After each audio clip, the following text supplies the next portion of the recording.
Gvardiola, Husanov, Kyle Walker darajasida himoyachi. Manchester City bosh murabbiyi Josep Gvardiola O'zbekiston himoyachisi Abduqodir Husanovning rivojlanishi haqida fikr bildirdi. Bu haqda Eurofutbol.ru xabar berdi. U Husanovning o'yinini yuqori baholadi va himoyaning barcha pozitsiyalarida o'ynay olishini ta'kidladi. Faqat chap himoyachi sifatida emas.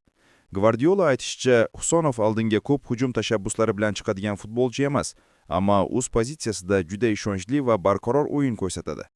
Uning jismoniy holati Kyle Walkerning eng yaxshi davriga o'xshash ekanligi ta'kidlandi. Murabbiy shuningdek, Husanov kelajakda Manchester City uchun muhim futbolchiga aylanishiga ishonch bildirdi. Uning fikricha, futbolchi jamoada uzoq yillar davomida o'ynaydi va katta hissa qo'shadi.